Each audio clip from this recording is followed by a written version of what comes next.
The volume is unbelievable. The number of patients that are on the verge of being intubated or in times dying is extraordinary.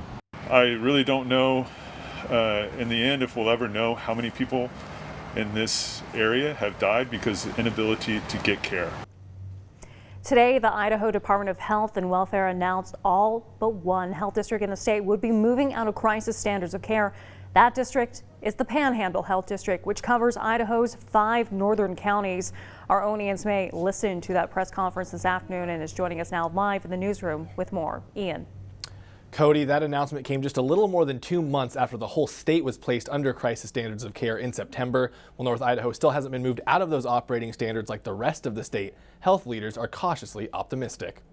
Healthcare systems in Idaho received a welcome sign that things are improving during the COVID pandemic. Almost the whole state was moved out of crisis standards of care. But according to Dr. Jim Souza, who serves as Chief Medical Officer for St. Luke's in Boise, it doesn't mean things are back to normal just yet. I want to share that we are not sharing a mission accomplished message. We don't believe this will be our last surge of COVID. We hope it's the worst one.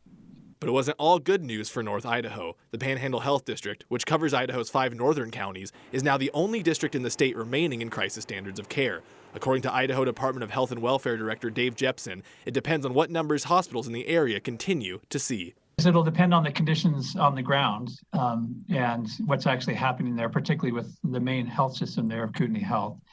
What we know today is that the numbers in North Idaho are headed the right direction, meaning that testing positivity or the percent of tests given that show a positive result for COVID are declining in North Idaho.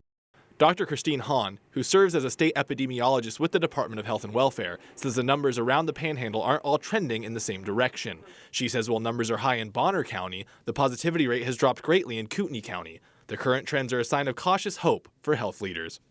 The number of cases are declining and the number of patients in the hospital is declining.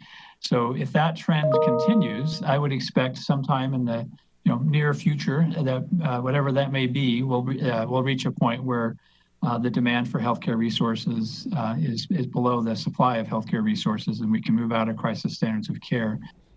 Kootenai Health Chief Physicians Executive also released a statement today. She said in part the decrease in COVID-19 admissions and the current downward trend in community positivity rate have given us reasons to be cautiously optimistic. You can read the rest of that statement on our website, KREM.com. In the newsroom, Ian Smay, KREM 2 News.